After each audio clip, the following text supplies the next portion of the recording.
It's 10 o'clock. This is Sky News at 10, our top story. An intelligent and cheeky girl loved by everyone. The 8-year-old who died in the Wimbledon school crash is named as Selena Lau. A controversial decision from the United States to send cluster munitions to help Ukraine on the battlefield. 48 years in jail for the man who shot and killed 26-year-old Ellie Edwards in a pub on Merseyside. You didn't care who else would be killed. That's why you fired all of the bullets at the group. I'm satisfied that you are a highly dangerous man. The battle for AI supremacy. We report from China on their race to dominate the technology. The Palestinian militant tells Sky News Israel's raids on the West Bank have only deepened defiance there. Belarus says it's ready to welcome members of the Wagner mercenary group, but there's no sign of them yet.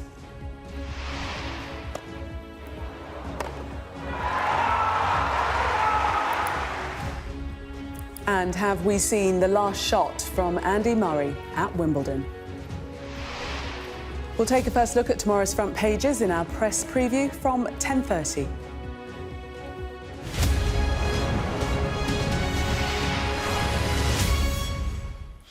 Good evening. The 8-year-old girl who died after a Land Rover crashed into the grounds of her primary school in Wimbledon has been named as Selena Lau. Her family have described her as an intelligent and cheeky girl, adored and loved by everyone. Another 8-year-old girl is in a life-threatening condition in hospital, and a woman in her 40s is also in a critical condition. Ashna Haranag reports. The first glimpse of where a little girl's life was cut short and where another 8-year-old girl has now been left in a life-threatening condition. This gap, where once stood a wooden fence obscuring the school, is now a window into what happened. And mourners can't help but imagine the horrors of Thursday morning.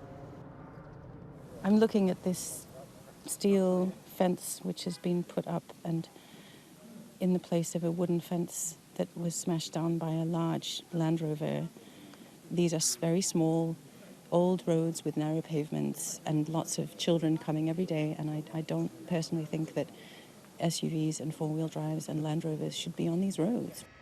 Witnesses told us they saw children underneath the vehicle as it crashed into the school grounds. Cards addressed Dear Selena describe her as a shining star and a bundle of joy. I can't believe that. I can't believe that. It's such a quiet road and I don't know what happened, how this thing happened. I can't even imagine.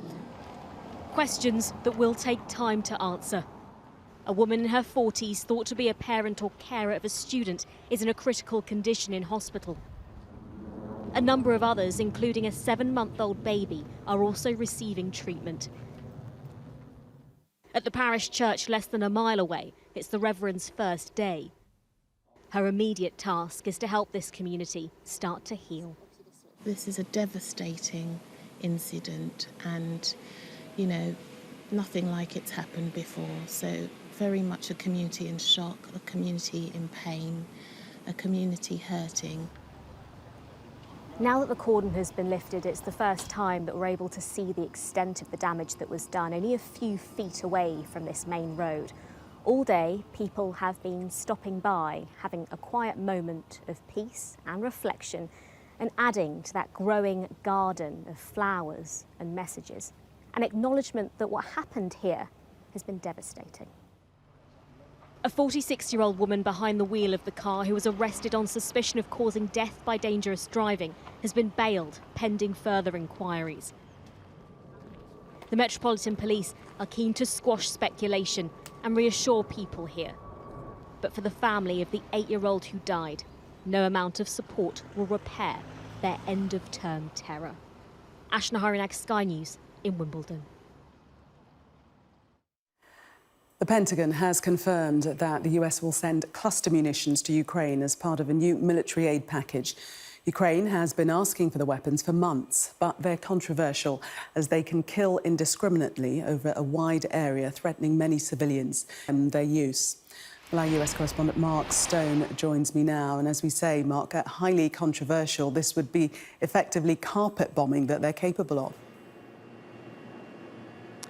Well, I think that's stretching it somewhat, but it is undoubtedly controversial. President Biden has said tonight, in the last hour or so, that this was not an easy decision, a reflection there, I think, an acknowledgement of the controversy surrounding these cluster munitions, which, remember, are banned by most countries around the world. Almost all NATO countries, with the exception of a couple, including the United States, have signed a convention, a treaty back in 2008, which bans their use and their transfer to other countries. So why is America deciding to transfer its existing dormant stockpile to the Ukrainians?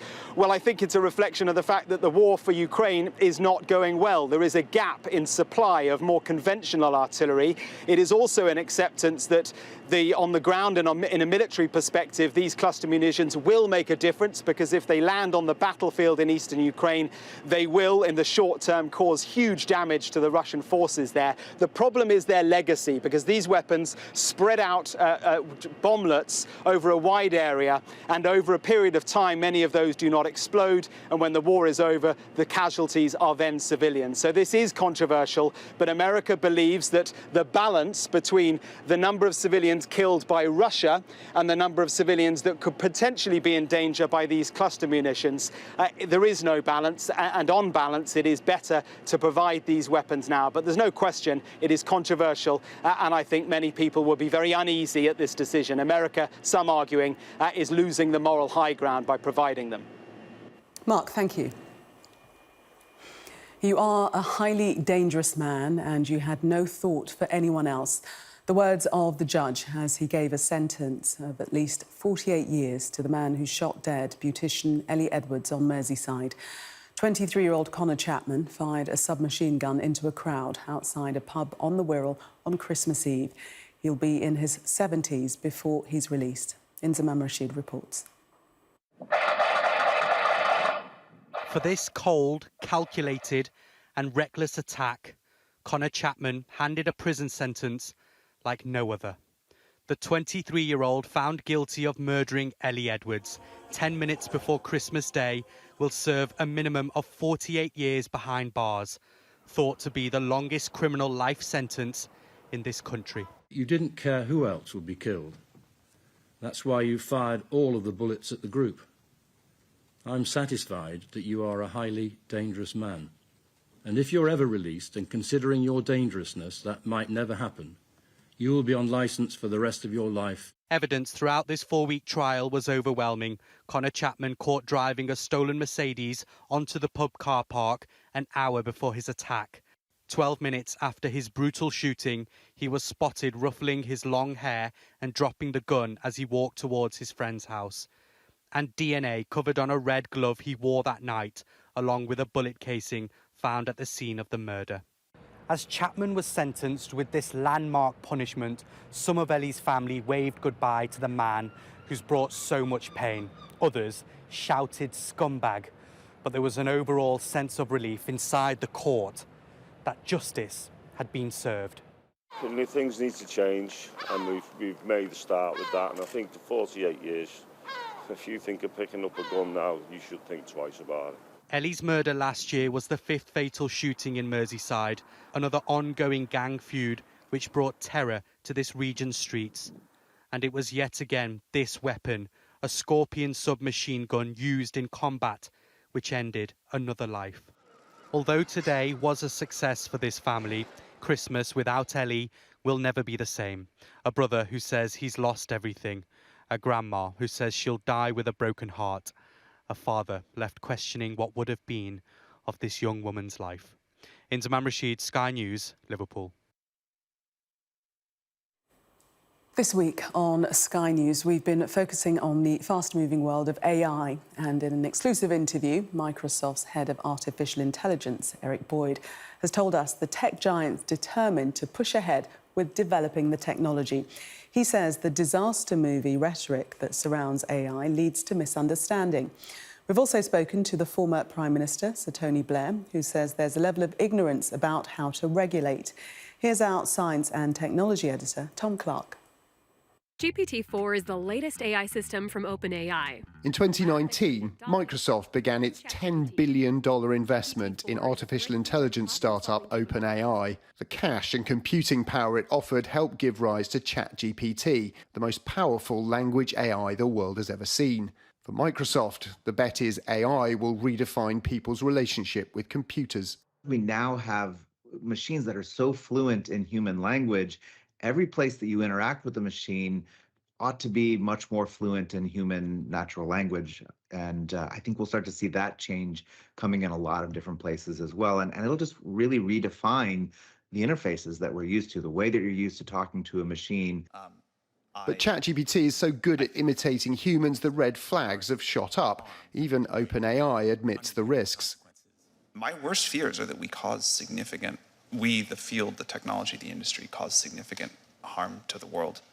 This led to calls to pause or at least slow down deployment of AI. Do you feel you're playing with fire as you develop and expand these models? Those concerns seem pretty far away from what we're actually working on and the technology that we're working on. As Microsoft sees it, much of the concern is based on misunderstanding. People talk about the AI takes over, but it doesn't have the capability to take over. These are models that produce text as output. And so we want to make sure that we work with regulators to say, here are the really potential benefits, and let's make sure we're leaning into those and making that possible. But one former Prime Minister warns that to achieve that involves overhauling the relationship between big tech and governments. There is a level of ignorance which is not surprising, and part of the problem is you've got the change makers in one room and the policy makers in another.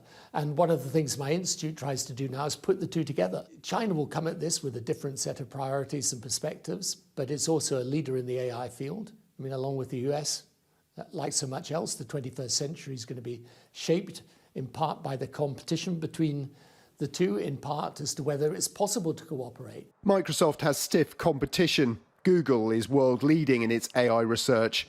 It doesn't look like big tech is slowing down in its race for AI supremacy. So society and our regulators have to speed up thinking on what safe AI looks like. Tom Clark, Sky News. For now, the United States seems to be ahead in the AI race, but there's tense competition going on with China. By introducing tougher export regulations, China has so far been blocked by America from access to the very best chips and technology. But as our correspondent Helen Ann Smith reports, there's one less high-tech area where the Chinese have the upper hand manpower. A Chinese conference on artificial intelligence is like a glimpse into the future.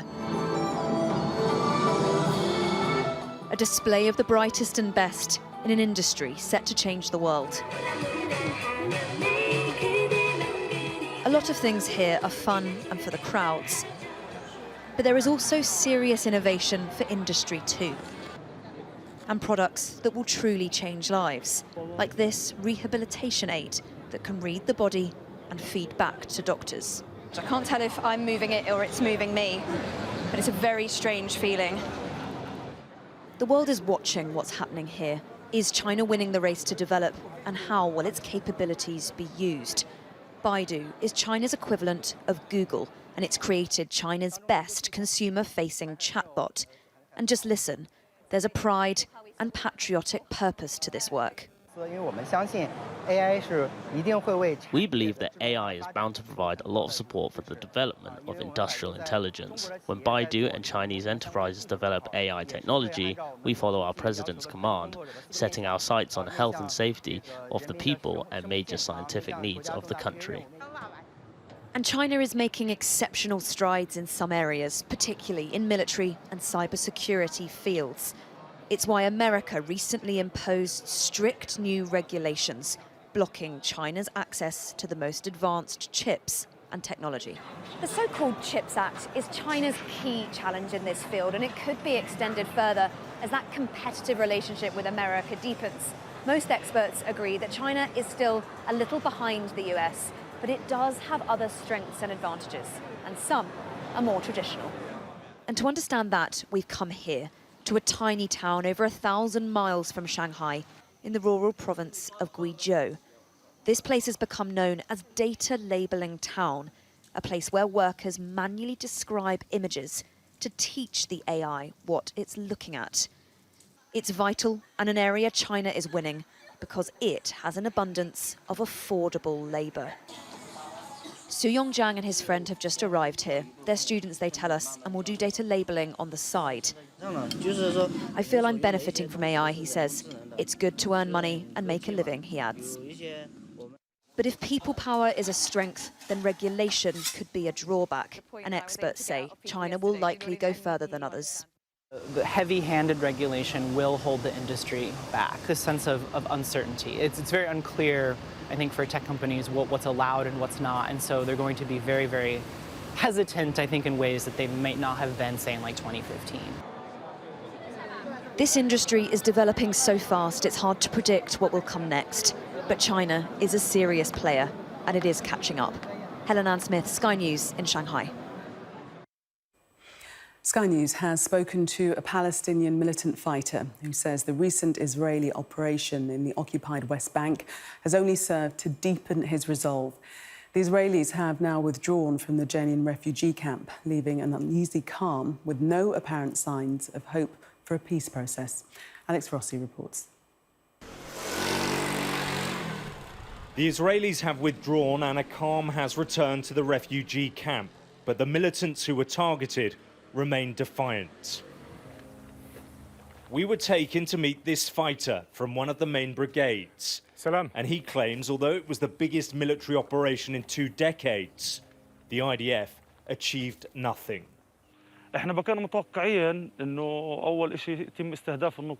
We expected them to target our positions, but we didn't think it would be with so many airstrikes. The Israeli jets fired more than 50 rockets. We thought they'd only hit our positions, but they didn't target us as much as civilian areas. They only arrested 1 fighter, and the weapons they took were mostly for civilians, not military. Our weapons are still with us, the resistance is still here, and we didn't lose anything. This video, filmed by the militant groups, shows the ferocity of the fighting as they clashed with Israeli soldiers. This is why the Israeli military insist they needed to act. But they've also released video of what they claim is a bomb factory. It's still producing dozens of homemade explosives, despite the raid and the fact the Israelis are still watching the camp. We can hear the drones above us all the time. Their presence is constant. Now, for decades, Israel has been raiding the refugee camp here in Jenin. For them, this place is a nest of terrorism. But on the streets, the militants that operate here have widespread support. They are seen as defenders against a brutal military occupation. At Friday prayers, there is an expectation that there will be more raids to come. Israel claims it will continue its operations as long as necessary. But support for the militant groups is unlikely to be broken. We emerged victorious. We feel victorious. All of these soldiers and all of this shooting, and we emerged victorious. And all of those who left their homes came back. The situation in Jenin remains extremely tense. Another round of violence may not be far away.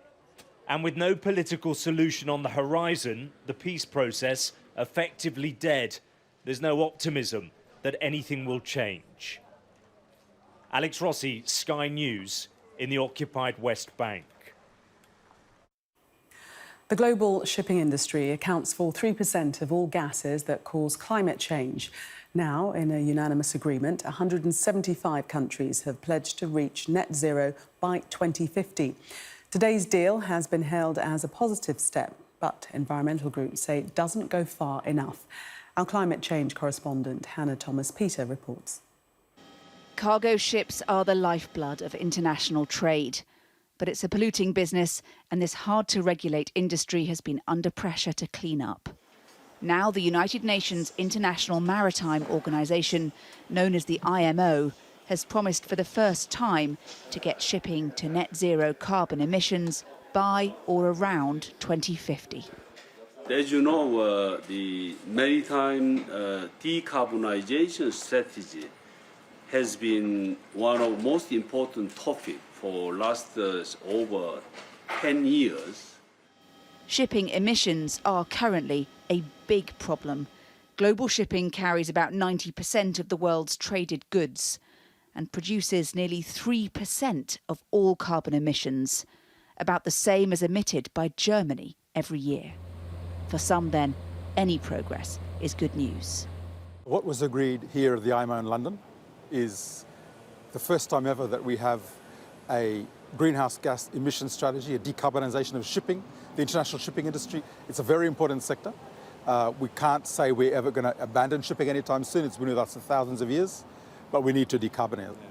But as temperatures continue to rise, this week setting global records for the hottest days ever recorded, campaigners say the IMO's pledge is too vague, weak, and lacks a delivery plan. We expected them to come up with goals, targets for the global shipping sector in line with what it takes for their fair share for the world to limit warming to 1.5 degrees. And unfortunately, they missed the boat on that. The fuels and technology that would drive any transition are still a long way off for this critical industry. Its journey to net zero likely to be an imperfect one. Hannah Thomas-Peter, Sky News. Belarus has said it's prepared to welcome the Wagner mercenary group as part of what's thought to be a deal agreed after their short-lived mutiny in Russia last month. Sky News has been given a tour of an abandoned Soviet military base with its rows of tents could house thousands of Wagner fighters if they choose to move there. But there's no sign of any of them arriving yet. Our Moscow correspondent Dana Magne has this report from a military unit outside of the Belarusian capital, Minsk. Transparency, apparently the order of the day from the Belarusian Ministry of Defense. They promised they'd bring us here to a base just south of Minsk, and here we are. Пожалуйста, смотрите, это отдыхающая смена. The only life we find, a few men asleep, but they're Belarusian, nothing to do with Wagner mercenaries. The Belarusian leader, Alexander Lukashenko, had told us on Thursday that he'd offered the Wagner group this base and they'd said no. We do not build camps. We offered them several former military camps, but PMC Wagner have a different vision of their encampment. What that vision is, he couldn't tell us. But if they do end up here, there are 300 tents at their disposal, enough for 5,000 troops. So what are the immediate plans for who's going to live here and when are they going to move in? Our main goal is to set up the infrastructure so that if in a situation where we have to defend our country militarily, we have the infrastructure. So Wagner have not been here, they haven't visited, but they'd be welcome if they came. That is the message that we're getting. Nothing to see here except for a large training facility set up very fast for slightly ambiguous goals. Construction started right around the time that Prigozhin set his men on Moscow. Satellite images showing nothing here before Prigozhin's mutiny. 2 days after, though, already a sprinkling of tents. Quiet as the nearby town of Osipovichy looks, this is a military area. Belarus's only ballistic missile brigade, the 465th, is based around here, believed to have recently taken delivery of Russian nuclear-capable Iskander missiles. It would make sense then for Russian tactical nuclear warheads to have been delivered here too, but that our Belarusian hosts would neither confirm nor deny. Diana Magne, Sky News, Osipovichy, Belarus. To the sport now, and the third Ashes test is delicately poised heading into day 3. England need to win it to have any hope of regaining the urn. England captain Ben Stokes top scored with 80 in his side's first innings. He smashed 5 sixes and 6 fours in his counter-attacking knock. But he was the last man out, caught off the bowling of Todd Murphy on his Ashes debut. England all out for 237. That's 26 runs behind Australia's first innings total. But Australia lost 4 wickets in their second innings. Moeen Ali took 2 of them. Marnus Labuschagne and Stephen Smith, while openers David Warner and Usman Khawaja both fell. Australia lead by 142 runs with 6 wickets in hand. An emotional Andy Murray has hinted that he may have played his last Wimbledon match after his hopes were dashed 10 years to the day since he first won the tournament. The 2-time champion was defeated by Greece's Stefanos Tsitsipas, the 5th seed, in 5 sets. Hope for British success now lies with Katie Boulter, who's made it to the 3rd round. Sky's Jackie Beltrao was watching. This is not how Andy Murray wanted to celebrate his 10th anniversary of winning Wimbledon, going out again in the 2nd round. After a late-night fall on centre court, but leading Stefanos Tsitsipas 2-1, Murray quickly answered questions about his fitness as this match went into a 2nd day. But the 24-year-old was not about to crack. Even Murray's lethal trademark return of serve couldn't forge the breakthrough he wanted. The inevitable tie-break followed, the 3rd of the match, with the 5th seed coming out on top this time to take it the distance. Oh, what a rally, what a winner from Tsitsipas. Longest of the match. It was a weary Murray whose serve was broken at the start of the final set, and Tsitsipas, 12 years his junior, with age and the scoreboard on his side, accelerated towards the win. Heartbreak again for the 2013 and 16 champion. How many Wimbledons does he have left? I don't know, to be honest. I'm obviously very disappointed just now. Yeah, obviously you never know how many opportunities you're going to get to play here. It's 6 years since Andy Murray last made it to the 2nd week of Wimbledon. Last year's semi-finalist Cameron Norrie hasn't made it this time either, and neither has Liam Brodie, the underdog, despite putting up a brave fight today. With no British men making it to the first weekend at the All England Club, it's been a disappointing day. Over to you, Katie Boulter, the last Brit standing in the singles this Wimbledon. Jackie Beltrao, Sky News, Wimbledon. Well, that was Sky News at 10. Coming up, we'll take a first look at tomorrow's newspapers in the press preview, including a tribute to Selena Lau, who's been named as the 8-year-old girl killed in that car crash at a school in southwest London yesterday. Tonight, I'm going to be joined by Daily Mirror columnist Susie Boniface and former Conservative Special Advisor Anita Boateng. Do stay with us.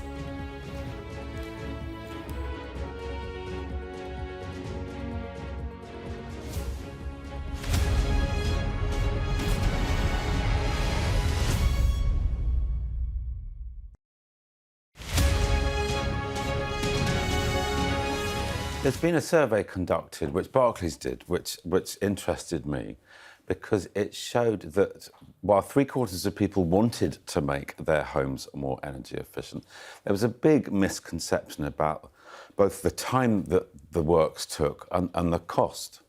They thought it was much more expensive and much more disruptive than actually it is. Barclays the scheme's been very popular. They've got a greener home reward scheme, and they are offering their existing mortgage customers up to £2,000 to retrofit some of these environmentally friendly things. So it's solar panels, it's insulation, it's ground source heat pumps, it's double or triple glazing. So these are all things that are really good for the homeowners. They're really good for the environment. And actually, they're also very good news when it comes to selling. I think particularly now, anything that puts money in people's pockets or saves them money, and Barclays are offering up to £2,000, then that's also good news. In my last home, I had it all draft excluded. I had it tested and realised where I was losing heat. But actually, my current home, my predecessor had put a ground source heat pump and solar panels in. So that was a real comfort to me when I came to choose it. But I knew it generated money. Actually, it saved money. It's really well insulated. It's a good selling option, is what you're saying. It is, and increasingly so. A lot of action going on I'm Alex Crawford and I'm Sky's special correspondent based in Istanbul. This is what makes the job so fantastic.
Welcome back. You're watching Sky News. In just a moment, the press preview, a first look at what's on the front pages as they arrive. But first, our top stories. The 8-year-old girl killed after a car crashed into her school in Wimbledon has been named as Selena Lau. The United States has confirmed plans to send controversial cluster munitions to Ukraine. And the man who murdered Ellie Edwards outside a pub on the Wirral on Christmas Eve has been jailed for at least 48 years.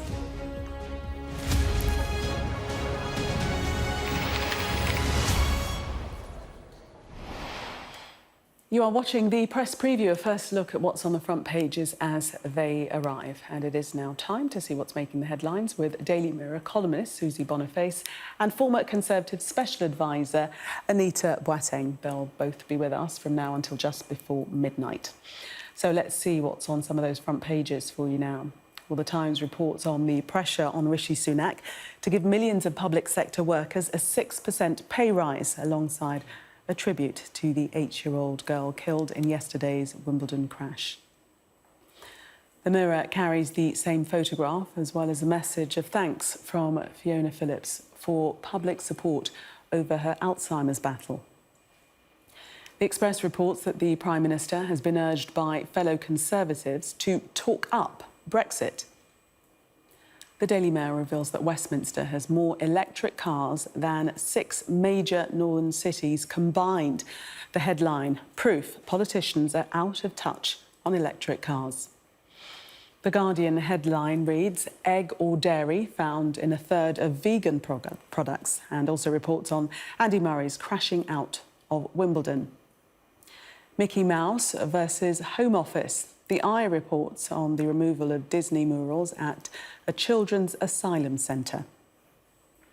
The Telegraph carries former BBC chairman Richard Sharp's comments that the wealthiest households should pay more for the BBC. While the Star reports that robots have promised not to rebel against humans. And a reminder that by scanning the QR code you'll see on screen during the programme, you can check out the front pages of tomorrow's newspapers while you watch us. And we are joined tonight by Daily Mirror columnist Susie Boniface and former Conservative Special Advisor Anita Boateng. Welcome to you both. We're going to start with the Express and the story that was on many of the front pages yesterday. And this terrible accident in Wimbledon at that school. The 8-year-old girl has now been named by police. Susie. Yeah, her name is Selena Lau. And apart from the fact this is a dreadful tragedy, I don't think I really want to talk about it. My daughter's only a few months younger than her. It's just horrific, and I can imagine what her family must be going through. Yeah, and it is. I can understand that. Anita, it is a very troubling, unexpected, heart-wrenching story, because there is no way that anybody at the school, or parents, the children, could have prepared for anything like that happening. Yes, and I should say that it's not being treated as sort of terror-related or anything like that. And yeah, it's a deep and heartbreaking tragedy, and I think that the family have released a kind of really moving tribute to her as this kind of cheeky and vivacious young girl, and it's just a deep tragedy that's really being felt across all of South West London, but the entire country tonight. So I think all our thoughts and prayers are definitely with the family. Indeed, and another 8-year-old who's in a critical condition in hospital, and a 40-year-old also in a critical condition. Let's move to a bit of politics. We'll head to the Times, the front page of the Times, and we read that the Cabinet has split over this 6% suggested public sector pay rise. Susie. Yeah, so the Conservatives they're on a very sticky wicket with this, the government. What's happened is that over the past year or so, when the independent pay review bodies came back and recommended a fairly lowish pay rise for the public sector, inflation then kicked in. The unions started saying that we need paying more than the pay review bodies actually said, because inflation has happened since they've made their decision. And the government said, no, we have to stick with what the independent pay review body said, no matter what. And that's led to all the strikes that we've seen throughout the public sector. Now we're in a situation where next year's award is being decided by the same independent pay review bodies. And because inflation has happened, they've made a different calculation. And so they're saying that we have to pay so many billions more, and there's going to be roughly maybe a 6% rise across the public sector. And that isn't just people who've been out on strike. That's the police, that's the border force, that's the prison agencies, that's the army, the navy, the air force. It's people that cannot strike as well. And so, having said we've got to follow the independent pay review bodies no matter what, because it's cheaper, they're now in a situation where the independent pay review bodies are recommending that they pay quite a few billion for the public sector. And that just goes against, they can't suddenly turn around and say, well, we're going to ignore the independent pay review bodies.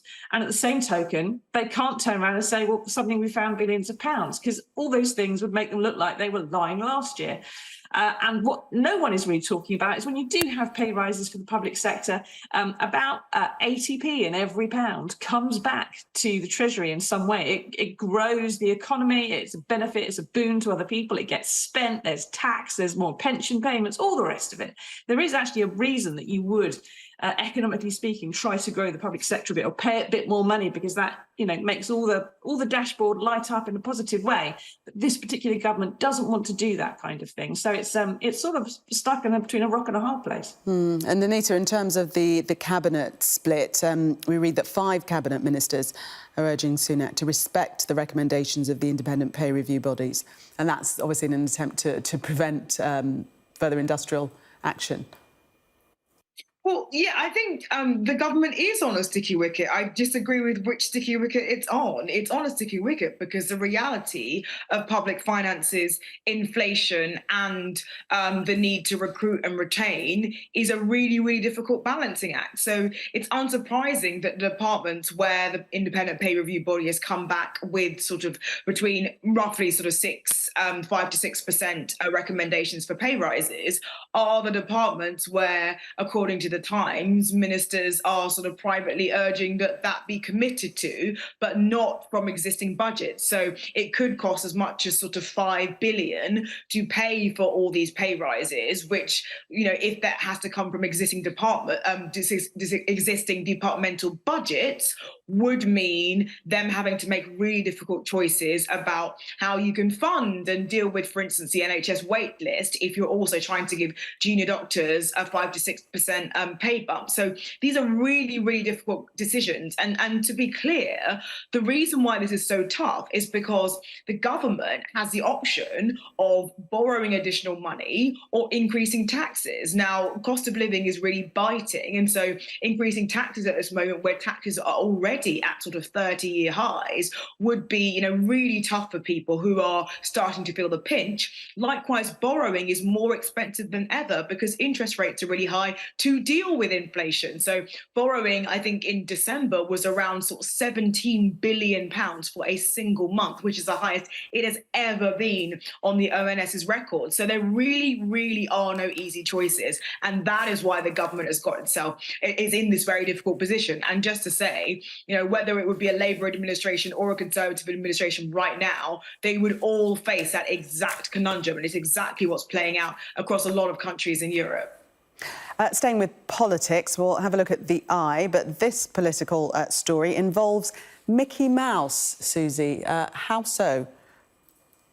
Yeah, well, apparently, Junior Immigration Minister Robert Jenrick was on a visit to a children's asylum centre the other day and reportedly saw a mural of Mickey Mouse and some Disney characters that were there at the entrance, in the lobby and reception, and suggested that they should be painted over because it was too welcoming. That's the report. And it's now been since painted battlefield grey. And that's kind of come back to bite him on the bum a bit, because all that's happened is that it's kind of got out and lots of artists are now offering their services to repaint it something a bit more welcoming, a bit more friendly, because regardless of what you think about immigration or Robert Jenrick, children who have come here in whatever form are not illegal. They haven't broken the law. It's not against the law to be trafficked, and it's not against the law to be brought somewhere by your parents. They are children. And there's no harm whatsoever in having a children's asylum centre reception area that is something other than institutionalised and looks like a prison.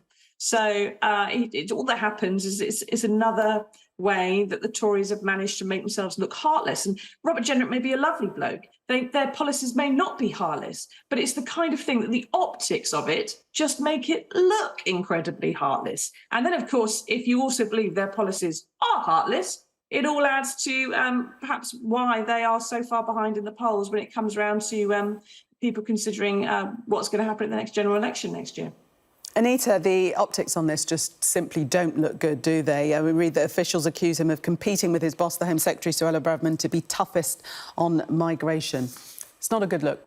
Well, I mean, it seems that, you can get a story about the Home Office. Is definitely so much interest in it. But I think the reason why that is the case is not because of stories about optics. It's because there is a real challenge going on in our asylum system at the moment, where across all of Europe, you have small boats arriving in numbers that have not been seen before by a lot of Western countries. And they're all grappling with the amount of resources and time and facilities it would take to adequately deal with that. And this feels like a distraction actually on both sides from the fundamental challenge, which is not being dealt with. And I think the reason why the government is struggling is not because people think that, I would argue it's not because people think, well, the government is being heartless in its painting of murals.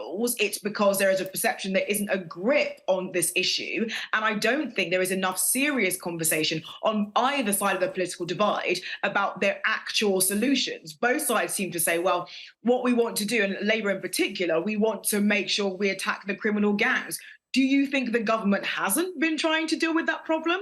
This is a huge and incredibly knotty issue which deserves focused policy conversations and agreements with countries in Europe, and not this sort of focus on are you nice or are you not nice, which doesn't deal with the fundamental systemic issue around the numbers that we are seeing and how you would manage to process them and reach deals with other countries to be able to remove those who are not successful in seeking asylum. Absolutely hear your points loud and clear, but would you have advised Robert Jenrick to remove the mural? Just out of interest, I just want to know whether you think that was a bad decision or not. To be honest, I've never been in an asylum centre. I have no idea what's appropriate or what's not, and I have absolutely no idea whether this story holds any water whatsoever. So I really wouldn't be qualified to comment. OK, that's a definite no comment there. Let's move on to the Express, the front page of the Express. And apparently the Prime Minister's being urged to talk up Brexit. He's not doing enough to make it a positive story, according to his, well, Conservative backbenchers. It is this time round. Yes, his own MPs. Susie. Yeah, so this is Brendan Clark-Smith, who is the MP for Bassetlaw in Nottinghamshire, which is sort of considered to be the red wall. And he got elected in 2019 with a fairly sizable majority on the basis of Brexit. And so he is understandably trying to say, we need to talk about Brexit. We need to get me re-elected, please. Bassetlaw at the moment is looking like it will go Labour if there was an election tomorrow. So that's perhaps why he's urging Rishi Sunak to go back and beat the 2019 drum again, please. The trouble is, Tory and Labour are both trying very hard not to discuss Brexit for the simple reason that it puts off a huge number of voters. Everyone's quite fed up of it, number one. Everyone's bored of talking about it. And the second thing is that the latest polls, I think there was one out about 5 days ago, showed that there is massive support for rejoining the EU and people are regretting having Brexit in the first place. Now, rejoining is fairly ridiculous. It's probably not going to happen. But that kind of opinion poll, which shows that people don't really want to talk about Brexit in the same way they don't want to talk about the reason why they burnt their own hand on the kettle. It's because they think, oh, just we don't want to do it. Let's not. Anybody who therefore says, as a politician, let's talk more about Brexit is bonkers, because anyone who talks about it on any side is just inviting trouble as far as the opinion polls and the ballot box is concerned. You're going to see when that comes up to that next general election, everyone's trying very hard not to talk about it. Very, very hard. I think it's going to take some time, probably before the general public wants to talk about it again as well. You might be right on that. Susie and Anita, we're going to take a break there.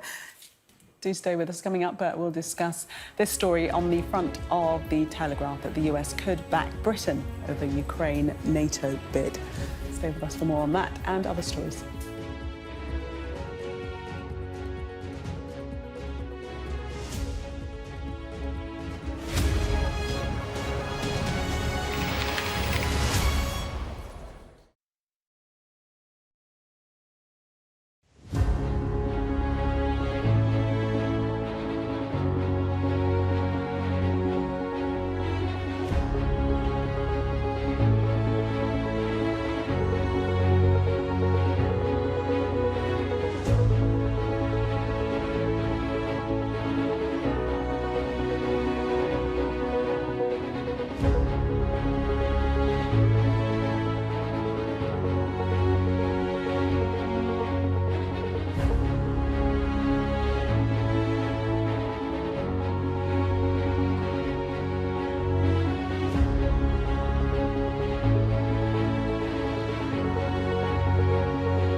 Welcome back. You are watching the press preview. Still with me, Daily Mirror columnist Susie Boniface and former Conservative Special Advisor Anita Boateng. Let us have a look at the Telegraph front page in this story, suggesting that Joe Biden is considering backing British plans to fast-track Ukraine's entry into NATO. Anita. Yes, this is a really interesting story. It's ahead of the NATO summit in Lithuania next week. And basically, after Joe Biden said quite recently that there would have to be the same rules that, apply to Ukraine as others, which basically means you have to have this membership action plan where you undergo military and diplomatic reforms before you can join NATO. Now, the US representative to NATO, Gillian Smith, has indicated that NATO allies might agree next week at this NATO summit in Lithuania to have Ukraine forego having one of those action plans, which would put it on a fast track. So I think a very interesting development, and maybe a sign that the kind of UK approach that has been more, I guess, gung-ho about getting Ukraine closer into NATO is paying dividends. The other interesting part of the Telegraph story is that Biden is going to stop off in the UK again to meet the King for the first time. Well, I mean, the first time as king, and also to meet Sunak once more to sort of compare notes. And this is the 5th time that they have met, and clearly a sign that relationships between Joe Biden and Rishi Sunak are certainly very warm. And it feels as though the trip that Sunak made a few months ago to the US really was a kind of turning of the tide in their relationship, and a sign that they are becoming much closer allied. Yes, and Susie, Mr. Biden only said last month that the US wasn't going to make it easy for Ukraine to join the defence bloc because they've got to meet the same standards, quote, as everyone else, as existing members. So something seems to have changed, does it not? Yeah, what else has possibly happened in Ukraine in the past month? Was it maybe the fact that the mercenary force decided to turn around and march towards Moscow? Obviously, what's happened, nothing has changed in the sense that as Biden said, you do still have to, and as Anita said, you do still have to meet all the requirements to join NATO. That hasn't altered. And there's no way that they could have sort of a second string to NATO or a second-class version. But what has altered is that Putin's strength has completely been obliterated, such as it was anyway, as head of an armed forces that wasn't doing very well. It's been obliterated by the attempted coup. His time in office is probably ticking down to an inevitable defenestration at some point, which is his favourite method of dealing away with people. Therefore, the long process of getting a country into NATO can perhaps begin, because what's Putin going to do? He's going to rattle the sabre a bit. But although he's a nuclear-armed nation, he hasn't used his weapons yet. He's very unlikely to. And the chances are now that he doesn't have the support within his own forces to actually be able to do that anyway, even if he decided to press the button. And so Biden has, perhaps reasonably, seen that the time is ripe to move a bit and have some NATO expansion. Interesting. We've just got about a minute or less, Anita, to talk about the tennis and Andy Murray. Could this be the last time we see him playing at Wimbledon? He says, I may not come back next year. Yes, he was clearly very crushed. So this is obviously the 10th anniversary of Murray winning Wimbledon, and losing to someone who's sort of 12 years younger than him, probably underscored the point that he's been in this game for a very long time. And it's been 6 years since Murray has made it to the second week of Wimbledon, and it's clearly been a challenging moment. So who knows how he'll feel once the sort of, the agony of the immediate loss kind of fade somewhat. But yeah, certainly really devastating for those big Murray fans, of which I'm sure we are all. Thank you both, Anita and Susie. We shall see you at the top of the hour. Anita and Susie staying with us for the 11. But in the meantime, let's take a look at the weather for you. Warm memories wherever you go. The weather, sponsored by Qatar Airways.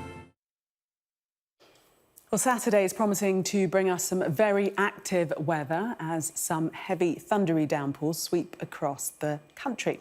In Scotland and central and eastern England, it'll be warm and humid from the word go. It will also be bright with generous amounts of sunshine. In the southwest, it will be quite windy with some showers affecting parts of Ireland, Northern Ireland, Wales and southwest England. The showers will push northeastwards during the day, intensifying as they do so. We can expect some heavy downpours, gusty winds, hail and frequent lightning. So the Met Office is warning that there could be some disruption. The weather, sponsored by Qatar Airways. Coming up next on Sky News at 11, the 8-year-old girl killed after a car crashed into a school in Wimbledon is named.